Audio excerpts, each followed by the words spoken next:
Good evening, everyone. How do you feel about the fact that the Health Minister Joe Phaahla calls you an armchair critic? And in this News 24 article, Phaahla defends COVID-19 response against armchair critics, us. And, he says a few very interesting things that put you into his mind. And I want you to understand what this minister is thinking and how power goes to someone's mind. Health Minister Joe Phaahla disagrees with armchair critics who want COVID-19 measures abolished. He said vaccination is still the best way to beat the virus. Now, what has that got to do with the measures being abolished? Phaahla also advocates for the NHI bill while delivering his budget vote speech. Health Minister Joe Phaahla defended the government's measures against COVID-19 pandemic and disagreed with armchair critics calling for abolishing such measures. Phaahla delivered his first budget vote speech as health minister after replacing the disgraced Zweli Mkhize in August 2021. Said vaccines remain the best defense against the virus and advocated for the national health insurance. He told a virtual mini plenary of the National Assembly on Tuesday the measures that government took utilizing the Disaster Management Act were meant to protect the people of South Africa against the harshest impact of COVID-19. And I want you to understand what he's saying.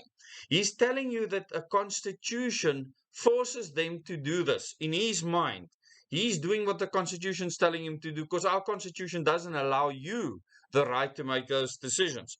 Phaahla said it helped to flatten the curve and ensure the health services could cope, adding South Africa's health services, even though it struggled during the first three waves of infections, never collapsed under the pressure.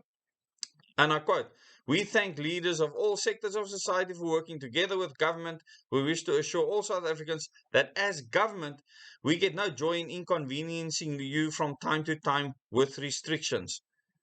Please, man, his president laughed at the length or durations of lockdowns. We say sorry where we have wronged you. Please specify what that is. But please be assured that all interventions were meant and are still meant for all of us to avoid the severe impact of COVID-19.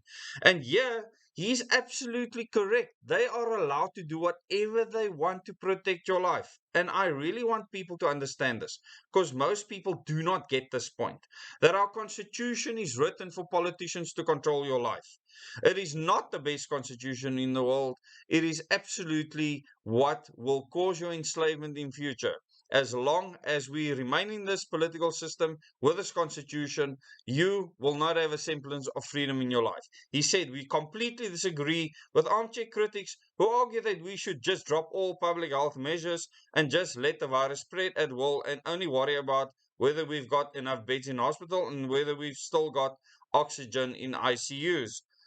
We disagree with this as public health authorities. We believe, and these are the key words, that we should guide the nation in terms of severe impact of this pandemic. Guide. What they've given is not guidance. They have mandated things. They are still mandating things. That is not guidance. So him calling it guidance is a lie because he is not guiding anyone. He is forcing people to do certain things. He added, compared to the same time last year, South Africa had made lots of progress with its vaccination program. And then he carries on with the rest of the article. But the main thing I want you to understand is that Joe Phaahla, the health minister, believes that they've been guiding us, the public, people. We need to get rid of these buffoons as soon as we can. And as long as we stand together on the ground, prepare ourselves to not need government, we can move forward to do that. Without that self-reliance, this is not possible. They needed us to depend on government and large corporations so that they could control our lives. So I really want to thank you for watching this video. If you want to read the article, you'll find the link to the article in the description below this video as well as in the first comment, and you'll also find all the other social media links there. I'll see the members of this channel. If you've joined as a member at 8 o'clock tonight, we will discuss all the lockdowns that are coming your way. And believe me, these are not guides to your life. These people love the control. over every moment of your life that they can get. They are not our servants. They are absolute dictators, and they are laughing at us behind the scenes. Thank you very much. Till the next video.